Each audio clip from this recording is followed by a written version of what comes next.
오늘 우리에게 주신 하나님의 말씀 마태복음 25장 1절에서 13절입니다.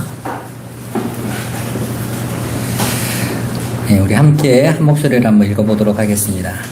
그때 천국은 마치 등을 들고 신랑을 맞으러 나간 10처녀와 같다 하리니 그 중에 5은 미련하고 5은 슬기 있는 자라. 미련한 자들은 등을 가지고 기름을 가지지 아니하고 슬기 있는 자들은 그릇에 기름을 담아 등과 함께 가져갔더니 신랑이 더디 오므로 다 졸며 잘새 밤중에 소리가 나되 보라 신랑이로다 맞으러 나오라 하매 이에 그 처녀들이 다 일어나 등을 준비할세 미련한 자들이 슬기 있는 자들에게 이르되 우리 등불이 꺼져가니 너희 기름을 좀 나눠달라 하거늘 슬기 있는 자들이 대답하여 이르되 우리와 너희가 쓰기에 다 부족할까 하노니 차라리 파는 자들에게 가서 너희 쓸 것을 사라 하니 그들이 사러 간 사이에 신랑이 오므로 준비하였던 자들은 함께 혼인잔치에 들어가고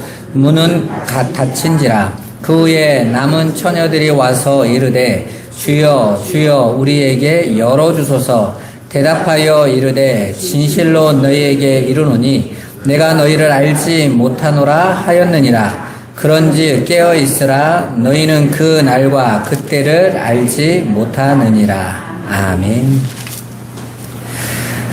오늘은 10처녀의 비유에 대한 말씀입니다.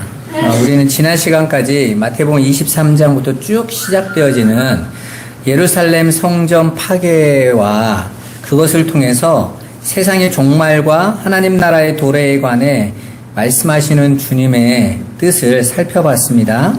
그리고 그런 세상의 종말과 하나님 나라가 어떠한지에 대해서 비유를 들어 설명해 주신 것이 바로 10처녀의 비유, 달란트의 비유예요. 오늘은 먼저 그 10처녀의 비유를 한번 알아보도록 하겠습니다.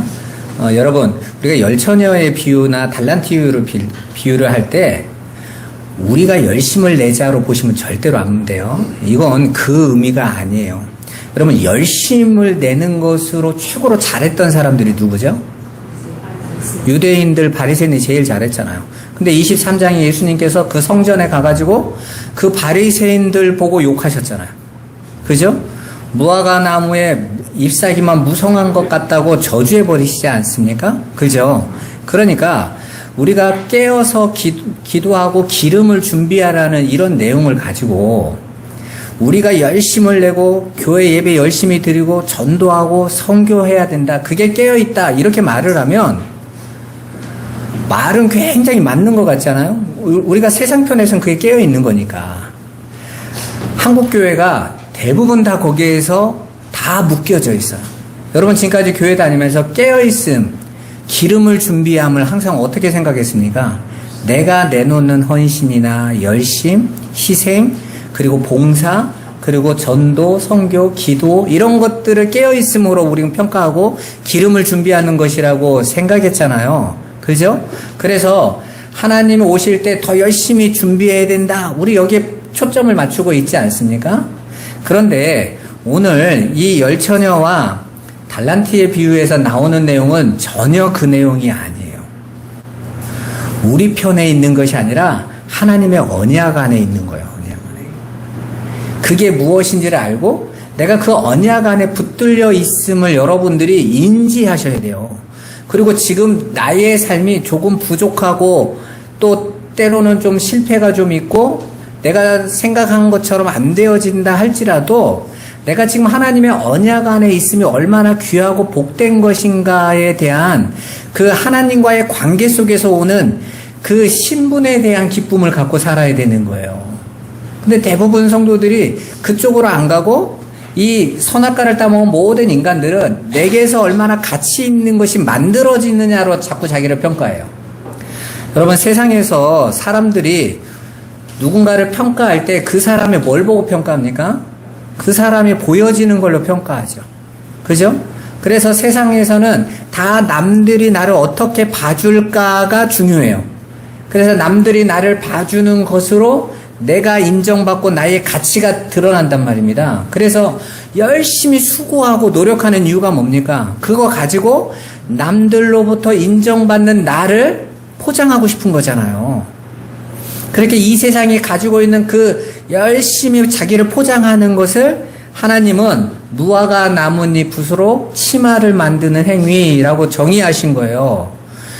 그런 것이 나쁘다라는 것이 아니라 그런 삶을 가지고 그렇게 세상에서 인정받았던 그 삶을 가지고 하나님 앞에조차도 나와서 나 이렇게 세상에서 인정받았으니까 하나님도 나 인정해 주셔서 나 구원해 주세요. 우리는 이렇게 자꾸 나온다니까요. 내가 세상 사람들에게 다 인정받는 선행, 착함, 훌륭함, 나 그 생활 했으니까 하나님 나 천국 들어가게 해주세요. 이렇게 나오는 거예요. 안 된단 말입니다, 여러분. 오히려 우리는 이 땅에서 정말 이 땅이 아니라 하늘의 것이 진짜임을 발견해 가야 되는 거예요. 그래서 아담과 하와가 에덴에서 나오자마자 어디를 꿈꿉니까? 에덴을 날마다 꿈꾸죠. 돌아가야지. 내 집으로 돌아가야지. 탕자가 세상에 나와서 어떡하죠? 내 아버지 집으로 가야지.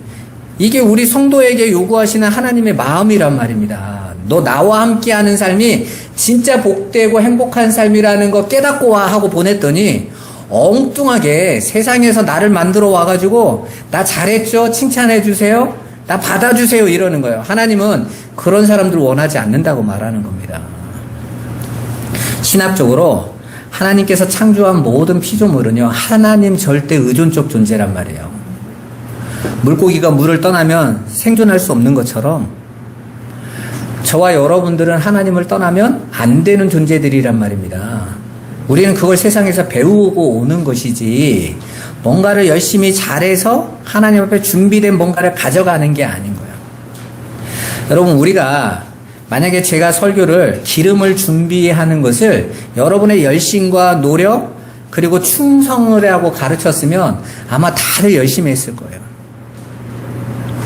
그런데 그게 아니라 하나님의 은혜요, 하나님의 궁율이 아니면 안 된다고 하니까 우리는 자꾸 그러면 어차피 평가받을 것도 없는데 알아서 하지 하고 가짜가 등장하는 거예요.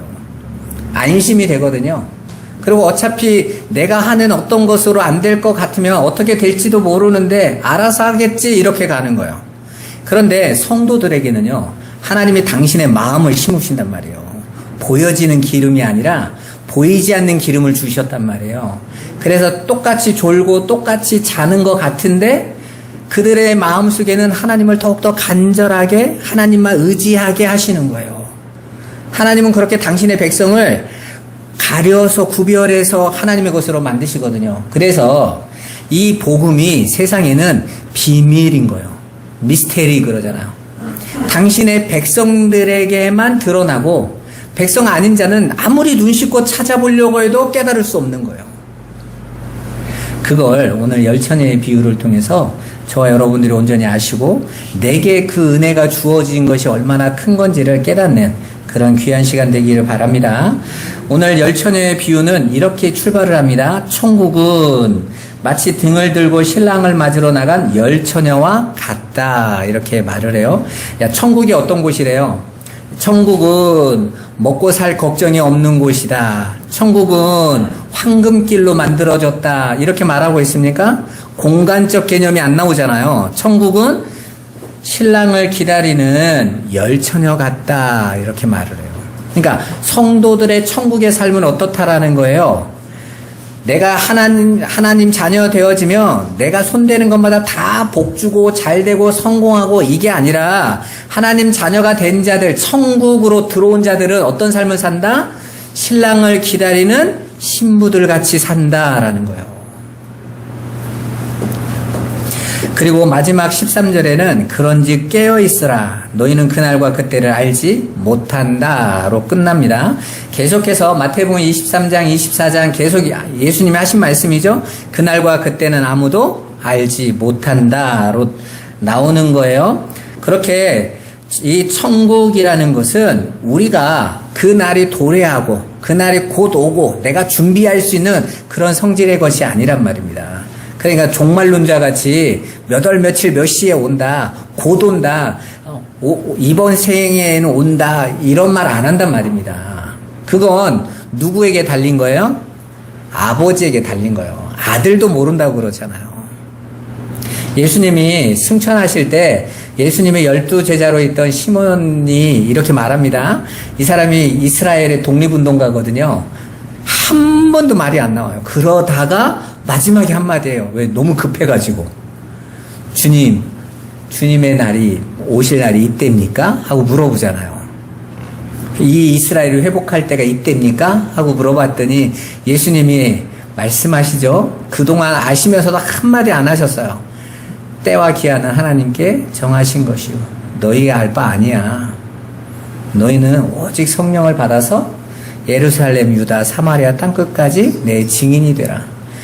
너희가 이 땅이 회복되고 내가 언제 올 거에 대해서 생각할 필요 없어. 너희는 너희의 삶 속에서 아버지의 증인의 삶을 살다가 주님 오시는 날 가면 돼. 그 얘기 하시는 거예요. 엉뚱한 거에 관심이 있다. 엉뚱한 거. 왜 엉뚱한 거에 관심 있는 줄 아십니까? 올 때 잘 준비하고 있다가 칭찬받으려고. 근데 하나님은 칭찬 안 하신다니까요. 그거 안 보세요. 오히려 저와 여러분들에게 하나님이 보여주시는 것은 너는 내 것이다 라는 이 약속을 붙잡고 있으라는 거예요. 오늘 이 열처녀에게도 구별되어지는 그 기름은 언약이에요. 언약. 이미 창세 전부터 5은 슬기롭게 하나님께서 구원하기로 작정하셨고 5은요 이미 유기되어 있는 상태라니까요. 그들이 뭔가를 한다고 바뀌는 게 아니란 말입니다. 자, 한번 봐보세요. 먼저 예수님이 비유하시는 이 유대인의 결혼 풍습을 한번 보자고요. 유대인들은 결혼하기 1년 전에 약혼식을 해요. 그리고 신랑은 그때부터 신부를 데려오기 위해서 결혼 지참금을 준비해요.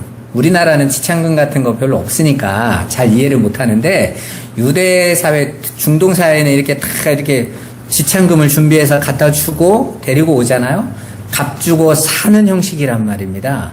그래서 신랑은 심지어는 돈이 없으면 가서 대릴 사이로 일을 하고 데리고 옵니다. 그만큼의 노동력을 제공을 하고 그렇게 그 신랑 신부의 이야기가 나오죠. 그래서 야곱이 라헬과 그 레아를 결혼할 때 돈이 없으니까 어떡합니까? 14년 일하잖아요. 그게 지참금인 거예요. 내가 미리 그리고 첫째부터 넣어준 다음에 전 둘째를 원했는데 그냥 둘째도 데려가 대신 몇 년 더 일하고 7년 또 일해 그러잖아요. 그게 지참금인 거예요. 지참금. 자, 그 일을 했어요. 신랑이 신부를 이제 데리러 와요. 그러면 신부는 이미 1년 전에 나는 이미 신랑의 사람이야. 그죠? 신랑의 사람인데 아직 신랑이 나를 데리러 오기 전이니까 그동안은 신랑의 집으로 갈 수가 없단 말이에요. 지참금을 우리 부모에게 주고 데려가야 되니까. 그럼 그동안 신부는 뭐 해야 되는 거예요?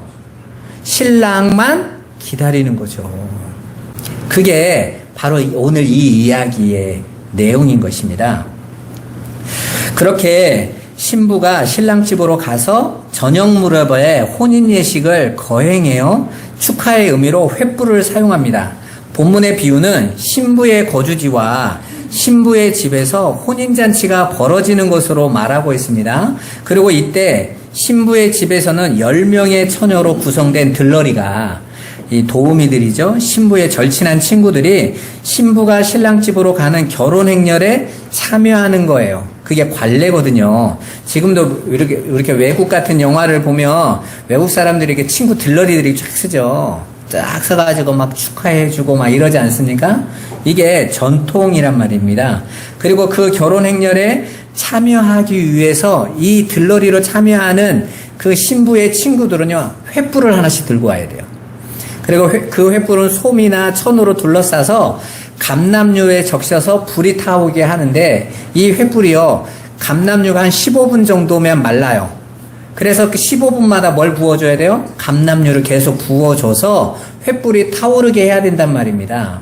그런데 신랑이 왔을 때쯤은 어떻게 됐다고 해요?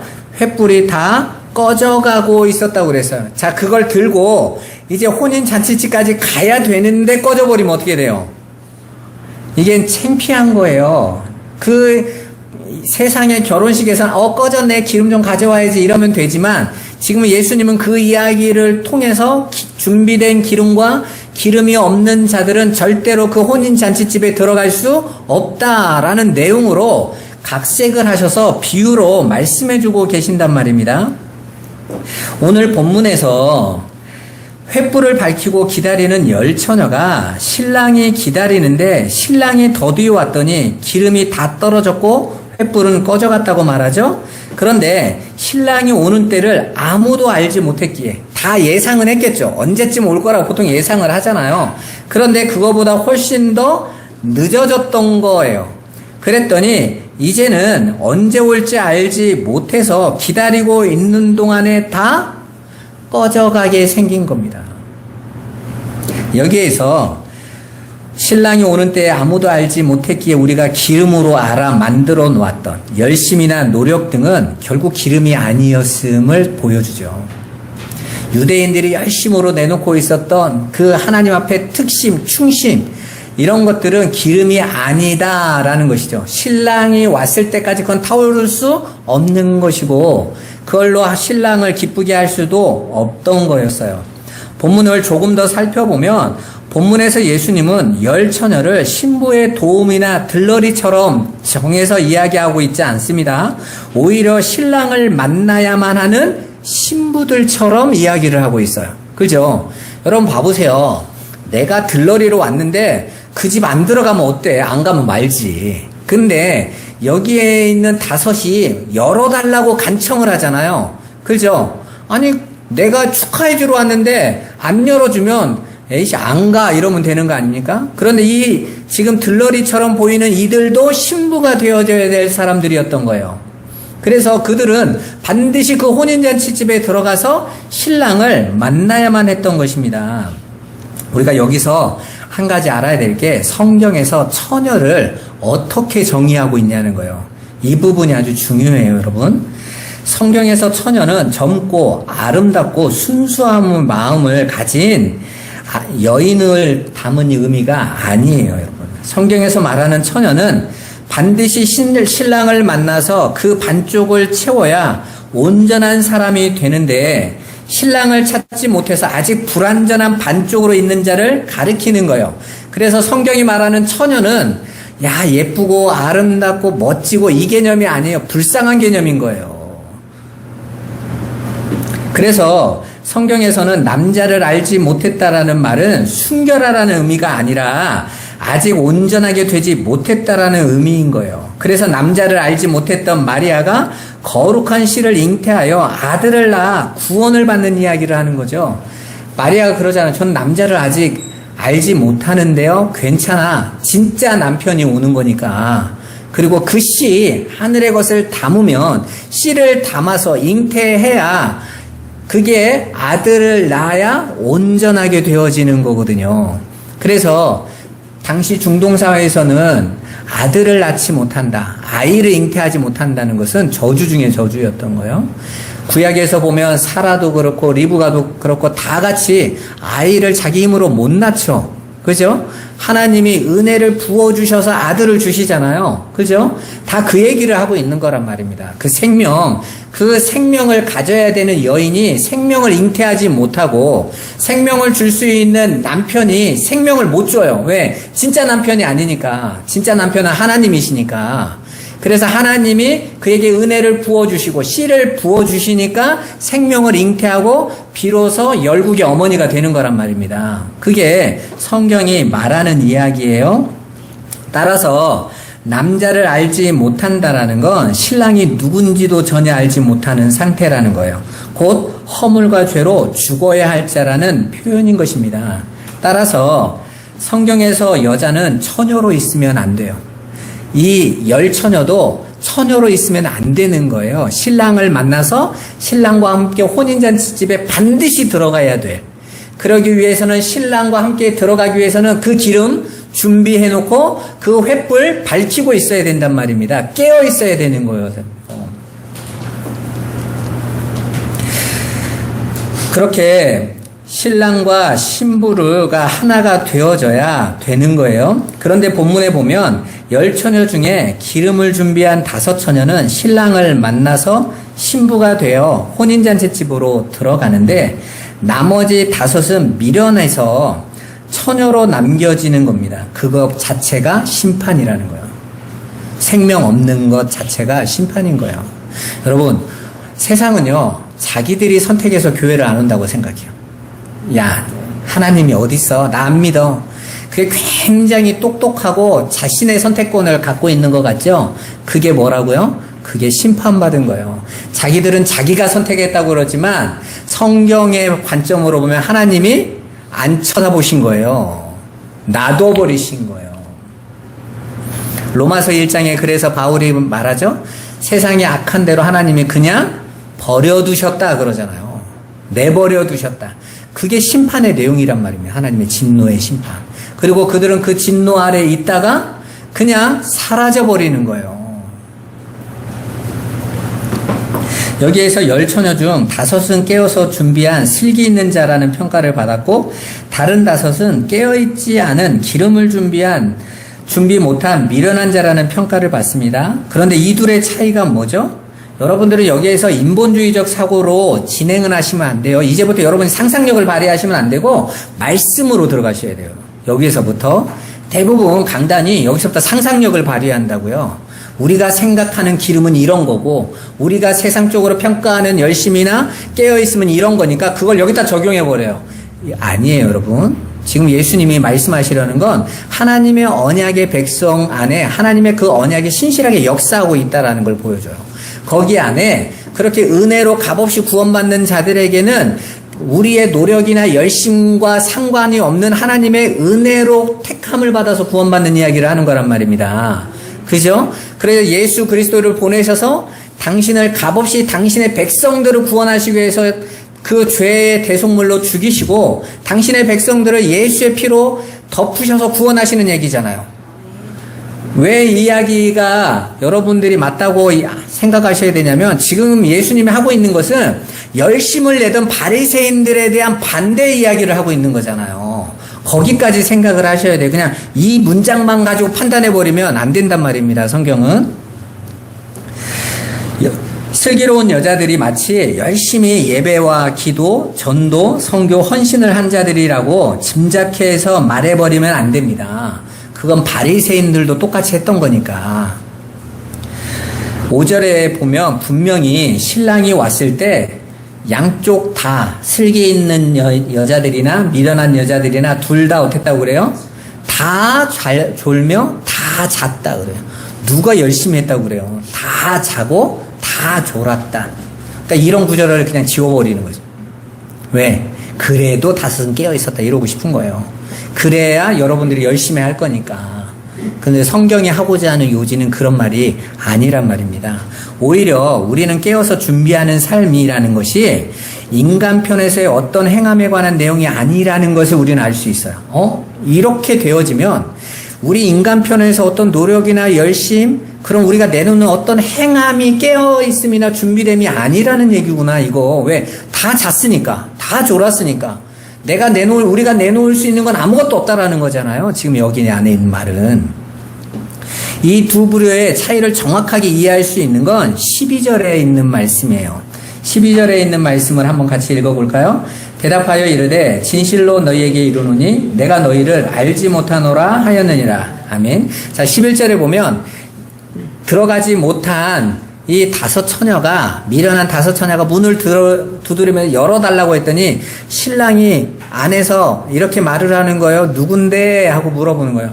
아니, 아까 봤잖아요. 우리 그 신랑을 맞이하러 했던 10명 중에 기름이 떨어질 것 같아서 막 기름 사왔어요. 우리 들어가게 해주세요. 그랬더니 신랑이 뭐라고 말합니까? 나 너희들 도무지 알지 못한다. 그래요. 여기서 알지 못한다라는, 그래서 알다라는 이 단어는 에이도예요. 보다라는 뜻이거든요. 그러니까 알지 못한다라는 것은 무슨 의미인 거예요? 못 봤다라는 뜻이에요. 못 봤다. 뭘 못 봤다라는 거예요? 나는 너희가 그 자리에 있는 걸 못 봤다라는 내용입니다. 그러니까 한마디로 말하면 신랑의 눈에 그 미련한 다섯은 처음부터 안 보였다는 뜻이에요. 처음부터. 이해되세요? 하나님의 눈에는 창세전부터 택한 당신의 자녀들 외에는 아무것도 보이지 않는다는 말인 것입니다. 따라서 그렇게 보이지 않는 자들이 귀중하다고 정의하고 내놓은 것들이 보이지도 않는데 귀중하게 보이겠냐고요. 안 보이죠, 당연히 여러분. 그래서 창세기 4장에 가인이 땅에 있는 소산들, 가치 있는 최고의 것들을 제물로 삼아서 하나님께 드렸는데 하나님이 그 제물을 거들떠보지도 않으셨다고 그러잖아요. 왜? 보이지도 않는데 하나님은 당신의 백성만 보는데 보이지도 않는 자들이 가치 있다고 내놓는데 그거 보겠냐는 거예요, 여러분. 반대로 하나님 당신의 백성이 초라한 보리떡을 가져온다고 하나님이 그걸 멸시하겠냐고요. 안 그렇단 말입니다, 여러분. 여러분, 우리는 신앙생활을 할 때 내가 뭔가를 잘하고 사람들에게 인정받는 어떤 걸 내놔야 교회에서도 인정받으니까 하나님도 그래야 인정하는 줄 알아요. 천만의 말씀입니다.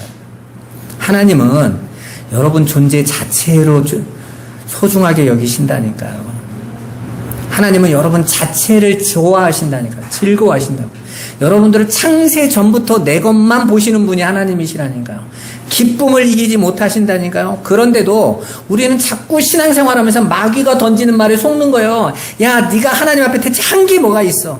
네가 뭐가 그렇게 잘났어? 아무것도 없는데 어떻게 하나님 앞에 인정받을 수 있다고 생각해? 그건 믿음이 아니야 라고 자꾸 속이는 겁니다. 그런 말에 속지 말란 말입니다.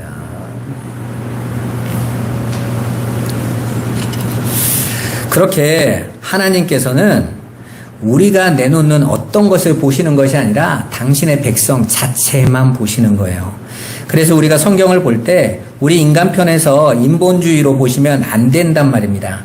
인간은 하나님 앞에 티끌에 불과한데 그 티끌 같은 인간들이 정해놓은 그 선행, 윤리, 행위, 그 그깟 열매 같은 것들로 하나님께 인정받을 수 있다라고 말하는 것 자체가 하나님의 주권을 무시하는 거예요. 마치 인간들끼리 평가해서 하나님께 올리고 하나님은 그저 우리가 주는 대로 만족하라는 것과 마찬가지입니다.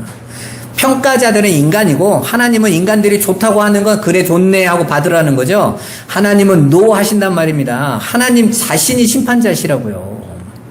하나님 당신이 보시기에 좋은 것을 택하신단 말입니다.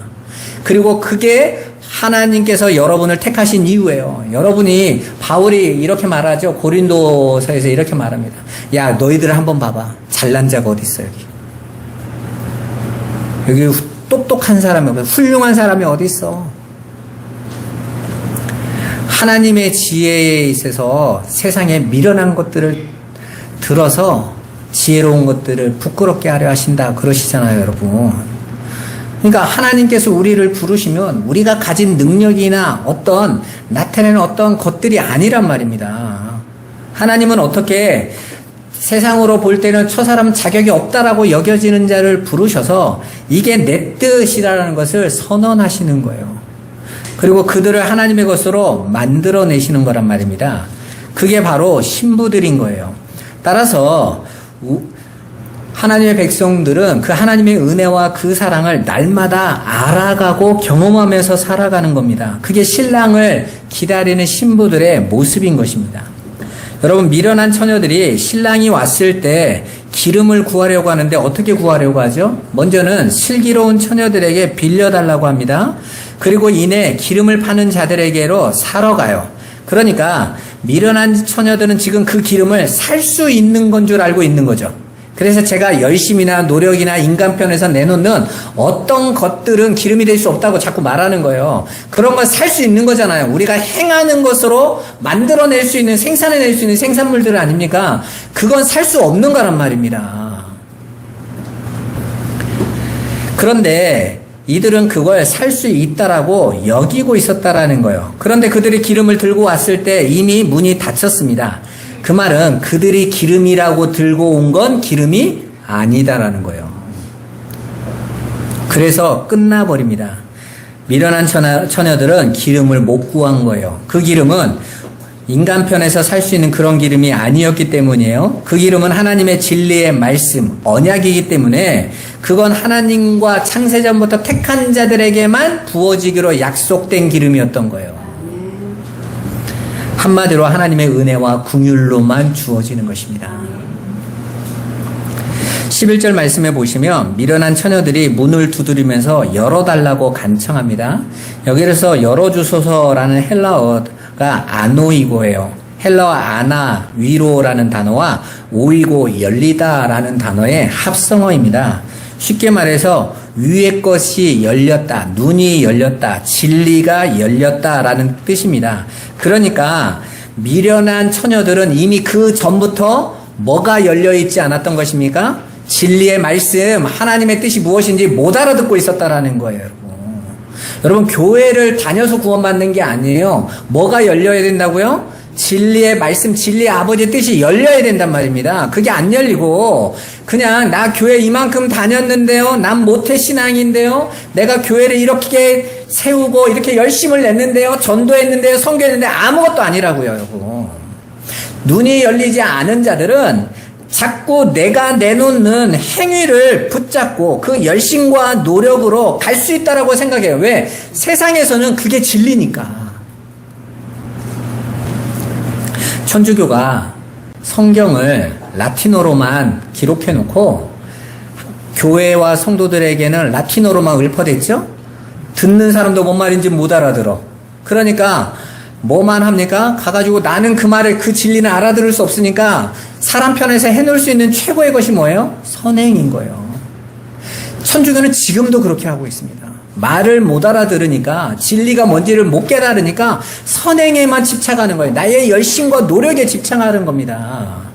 그리고 마치 그게 기름을 준비하는 삶이라고 착각하고 있는 거예요. 안 열린단 말입니다. 그러니까 예수님께서 혼인잔치 때만 문을 안 열어준 게 아니라 그들은 창세 때부터 문을 닫아놔버린 자들인 거예요. 진리를 닫아놔버린 것입니다. 제가 오산에서 이게 전도를 하러 갔을 때, 전도를 하면서 그 안산홍 증인 교회에 찾아갔었거든요. 아니, 사람이 밖에 없어서. 근데 우리 집사님하고 같이 가는데 전도를 하러 나갔는데 사람이 없잖아요. 그래서 하도 없는데 그 하나님의 교회라고 있더라고요. 그래서 갈 데가 없어서 거기를 들어갔죠. 그랬더니 갔더니 막 거기 있는 사람들이 화들짝 놀래가지고 왜 왔냐고 그래서 앞에 교회 전도사인데 복음 전하러 왔다고 했더니 이 사람들이 일단은 집사들은 빠지더라고. 그러니까 보통 그렇게 자기네 교회까지 올 정도면 자기들은 안 되겠다 싶은 거죠. 밖에서 만나면 막 자기들 맞다고 우기는데 안으로 들어갔더니 자기들은 빠지고 이제 자기들이 최고 잘한다는 강도사님이라는 분이 왔어요. 가지고 쭉 이야기하는데 이분이 그러더라고요. 이 안산홍 증인에 오기 전에는 어디에 다녔었냐고. 자기가 진리를 찾아서 구원파 그리고 또 통일교 가봤더니 진리가 없더라는 거예요. 그러다가 하나님의 뜻으로 여기 왔다는 거예요. 제가 그때 깨달았죠. 한 번도 바른 복음을 전하는 곳을 가본 적이 없어. 열어주질 않으셔.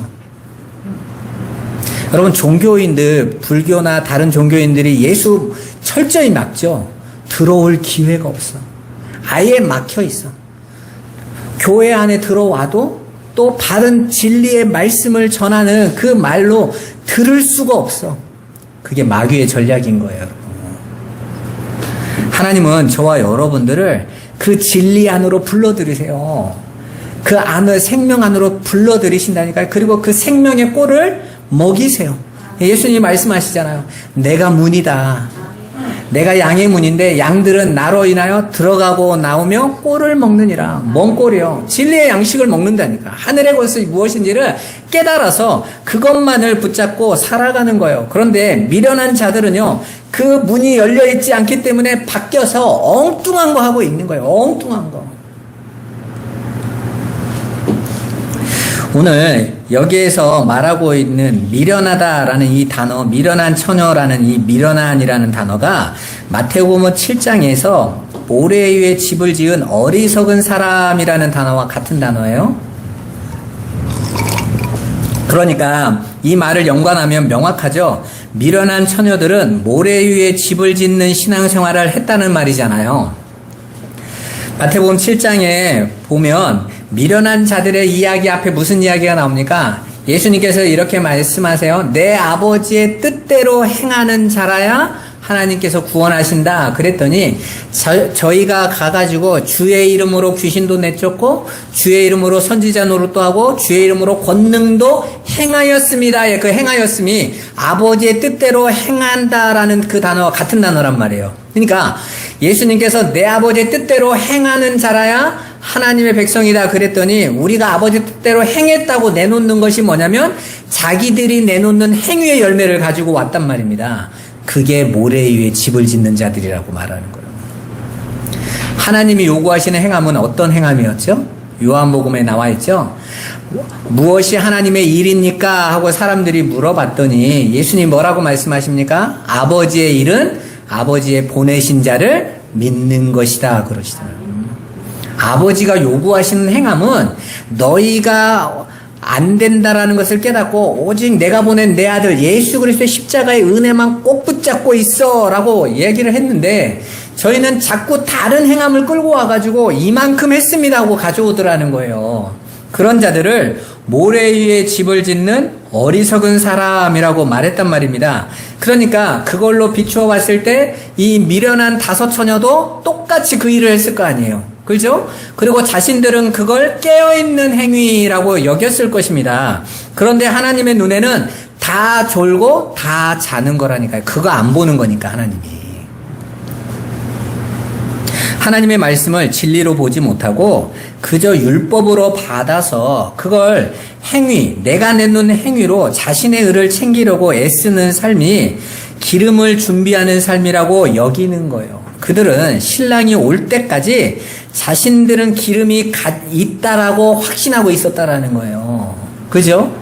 슬기로운 다섯 처녀도 기름을 가지고 있었는데 나머지 미련한 다섯 처녀는 그게 기름 아니었는데 기름인 줄 알고 있었던 거죠. 그렇게 미련한 처녀들은 혼인잔치집에 들어가지 못합니다. 모든 인생이 반드시 들어가야 할 곳에 못 들어가는 자들, 진리의 말씀, 기름을 준비 못한 자들이 바로 미련한 처녀들인 거예요. 반면에 기름을 준비한 슬기로운 다섯 처녀는 혼인잔치집에 들어갔습니다. 이제 그들은 밖으로 다시 나갈 수 없어요. 이게 중요한 말이에요. 문이 닫혔으니까. 이스라엘 백성이 애굽에서 와서 홍해를 건너가죠. 홍해가 문을 쫙 열어요. 마른 땅처럼 이스라엘 백성이 홍해를 건너갑니다. 뒤에서 쫓아오는 애굽의 군대는 홍해 문이 닫혀버려요. 거기서 다 수장되죠. 너희들은 못 들어와 그런다고요. 그런데 그 홍해를 건너서 광야로 들어갔던 이스라엘 백성이 수시로 뭐라고 투정거립니까? 이 문 나갈래. 나 이 혼인잔치 재미없어. 내가 원하는 게 안 나와. 음식이 별로야. 내가 원하는 것들이 이 축제의 자리에 내가 기대하던 축제의 내용이 아니야. 나 나갈래 하는데 열려요 안 열려요? 안 열린단 말입니다. 못 나가 그러는 거예요. 오히려 그 세상으로 나가겠다고 세상을 기대할 때마다 하나님께서 죽여버리세요. 그 옛사람 끊어내버리세요. 마치 소돔과 고모라를 나온 롯의 처가 아쉬워서 뒤를 돌아보다가 소금 기둥이 된 것처럼 소금처럼 하나님 앞에 심판받았던 것처럼 우리가 뒤를 돌아보고 싶어하는 그 세상을 향한 그 마음을 하나님이 철퇴를 때려버리시는 거예요. 안 돼 그러시는 거죠. 그래서 성도의 삶이 힘든 거예요. 여러분 성도의 삶을 자꾸 세상과 맞춰서 세상과 함께 세상에서 즐거움을 함께 가져가려고 하시면 여러분 진짜 철창에 맞는 삶을 사세요. 오히려 그게 복된 삶이란 말입니다. 아 이게 이해가 돼야 신앙이 그냥 포기하고 가는데 이해가 안 되면 예수 믿는 것도 재미없고 이거 이도 못하고 저도 못하는데 내가 우리 교회 성도들을 보면 늘 그런 느낌 들거든요. 잘못 걸렸구나. 이도 못하고 저도 못하는 인생같이 보여요. 자꾸. 가자니 찝찝하고 있자니 힘들고 이런 거죠. 여러분 근데 그게 진짜 성도들의 모습이에요. 여러분, 이스라엘 백성이 애굽에서 나와가지고 광야에 와가지고 이스라엘 백성의 모습이 어떻게 보이던가요? 어정쩡한 거예요. 이 짠이 미치겠고, 서쪽으로 빨리 가는 것도 아니고, 그렇다고 뒤로 애굽에 가서 즐거울 수도 없고, 이게 뭐야 하다가 그냥 그 시간을 보내는 거예요. 왜 그런 갈등이, 왜 이스라엘 백성이 광야에서 했을까를 한번 생각해 봐 보세요. 그들이 미련해서 그랬겠습니까? 믿음이 없어서 그랬겠어요? 아니란 말입니다. 그들은 6월절에 그것을 실제로 봤고, 홍해가 갈라지는 것도 두 눈으로 똑똑히 봤고, 하나님의 기적과 역사가 나타나는 걸 매일같이 확인했는데도 그렇단 말이에요. 저와 여러분들에게도 날마다 예수 그리스도의 십자가가 있는데도 그게 안 믿겨지잖아요. 그렇게 한번 진리 안으로 들어온 사람들은 다시 세상으로 눈을 돌려서는 안 되는 거예요. 이건 정말 중요한 겁니다. 여러분, 천국은 우리가 주인이 아니에요. 신랑 대신 예수님이 주인인 나라입니다. 그런데 그 나라에서 여전히 내가 주인공으로 착각하고 여전히 자신을 챙기고 자신의 소원과 꿈을 이루려는 삶을 추구한다면, 또 그 삶을 위해 주님에게 내 뜻대로 해달라고 요구하고 있다면 그 나라 주인을 무시하는 거예요. 신랑을 무시하는 신부라니까요. 그래서 천국의 주인이신 예수님은 당신이 맞이한 신부들을 이제 그 예수님 나라의 신부답게 훈련해 나가시는 거예요. 이게 내 집에서는 이 삶을 살아야 돼. 이게 신앙생활이란 말입니다. 따라서 신앙생활이 그 진짜 인본주의와 세상의 것으로 가득 차 있는 종교로 만들어 놓은 내가 원하는 것들로 채워주세요의 기독교, 가짜 기독교처럼 즐거울 수 없단 말입니다. 어떻게 그러겠어요? 우리가 안 맞는데, 지금까지는 내가 주인으로 살다가 이제 예수가 주인 된 삶으로 살아야 되는데 어떻게 그게 맞겠냐고요, 여러분. 그러니까 야, 나는 예수 믿고 내가 원하는 대로 다 잘 되더라. 그런 사람하고 놀지 말라니까요. 그런 사람하고 놀면 내가 맞나 저가 맞나 헷갈리잖아요.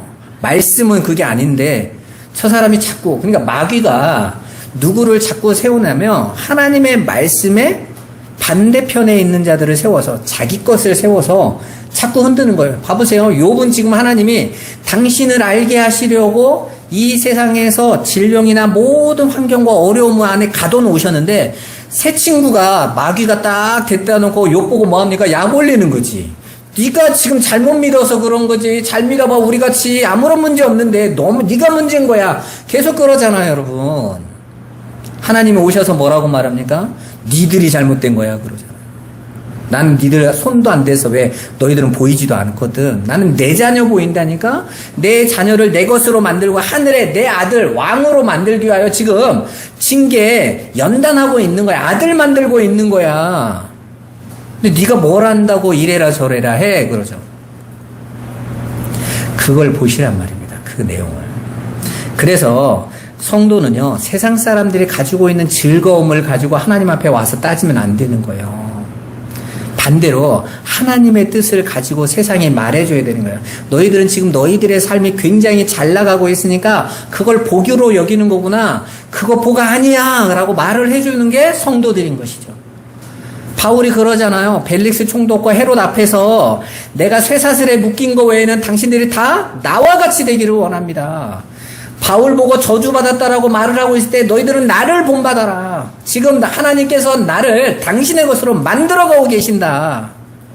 그 얘기를 할 수 있는 게 성도들인 거예요. 왜? 하늘의 것, 그 영원한 것에 대한 소망을 완벽하게 가지고 있기 때문에 흔들리지 않는 거란 말입니다. 그래서 저와 여러분들이 그 진리의 눈이 열리지 않으면 예수 믿는 게 재미없어진다. 아니, 저같이 인도하는 목사 만나면 재미없는 거예요. 차라리 그냥 으쌰으쌰 하고 막 뭐 한판 해보자고 하고 막 교회도 한번 지어보자고 하고 밖에 나가서 막 북치고 한번 해가지고 사람들 끌어모으자고 해야 뭔가 살아있음을 느껴요, 여러분. 그건 깨어있는 게 아니에요, 여러분. 그런 건 저도 잘해요, 여러분. 그런 쪽으로 하는 게 신앙이 아니기 때문에 기도하고 있는 거예요. 기도하고 있는 거란 말입니다. 천국은 신랑이신 예수만을 사랑하고 즐거워하고 기뻐하는 신부들로 채워지는 거예요. 그래서 성도는 이 땅에서 그 하늘 안에서의 삶을 왜 예수만 사랑할 수밖에 없는지를 열심히 배우고 경험하면서 살아가는 것입니다. 그렇게 슬기로운 다섯 처녀는 그러한 삶을 신랑이 올 때까지 기름이 가득한 등불을 켜고 부지런히 배우면서 신랑을 기다렸던 거예요. 세상편에서 보는 건 졸고 자는 것처럼 보였지만 그 마음에는 나의 연약함과 무기력함을 알기에 오직 예수 그리스도의 십자가의 은혜만 의지하고 있었던 것입니다. 그게 바로 신랑을 기다리는 신부들이 내놓는 거룩한 행실이었던 거예요. 그러나 미련한 처녀들에게 그 삶은 중요하게 여겨지지 않습니다. 오히려 어리석고 바보같이 느껴져요. 조롱거리예요. 그래서 고린도에서 그러죠. 십자가의 도가 유대인과 헬라인에 미련하고 어리석게 보인다고 그러잖아요. 그게 뭐야? 그런 거예요. 유대인이 볼 때는 니네 열심히 없어. 그런 거고 헬라인이 볼 때에는 야 그게 뭐야? 그 방식이 이렇게 보여지는 거예요. 세상의 지혜라고 평가되어져 있는 이 두 최고의 것에서 봤을 때 믿는다라는 것, 성도의 모습은 그건 아니지로 보여지는 것입니다. 여러분, 그러나 성도는 하나님의 손에 붙들려서 가기 때문에 하나님 그 길로 이끌어 가세요. 그래서 무기력하고 연약한 자인 것처럼 나는 정말 하나님의 은혜가 아니면 안 되는 것처럼 오히려 하나님이 내 안에서 내 옛사람을 부수는 그 싸움에 처절하게 깨져가면서 언제 주님이 나를 이 싸움에서 끝내시고 나를 구원하실지 그날만을 바라본단 말입니다. 반대로 그 미련한 자들에게 그것이 중요하지 않는 이유는 그들에게는 진리의 말씀이 없기 때문에요. 볼 수 있는 기준이 없기 때문에 뭐가 옳은지를 모르기 때문에 그냥 세상의 평가 가지고 하나님 앞에 나가고 있다는 것입니다. 거기에 속지 마세요. 여러분 말씀을 보세요. 성도는요. 왜 말씀을 보라고 하냐면 말씀에 눈이 없으면 이 진리를 보지 못하면 여러분은 세상이 가지고 가라는 대로 끌려갈 수밖에 없기 때문에 그렇습니다. 우리 꿈꾸는 교회 성도들이 그 말씀이 전하고 있는 신랑이신 예수만 사랑하고 바라보고 나아가시기를 주님의 이름으로 축원합니다. 기도하겠습니다. 살아계신 하나님, 오늘 열처녀의 비유를 통해서 하나님의 은혜로 아버지여 슬기로운 처녀들이 신부가 되어지는 이야기를 들었습니다. 아버지, 우리의 노력이나 애씀의 기름이 아니라 하나님의 은혜와 궁율 또 하나님의 언약임을 우리가 확인하고 이제 주께서 우리를 붙잡아 주신 그 사랑을 의지하고 오직 주님만을 바라보며 가는 우리 꿈꾸는 교회 성도들 되게 하여 주옵소서. 예수님의 이름으로 기도드리옵나이다. 아멘.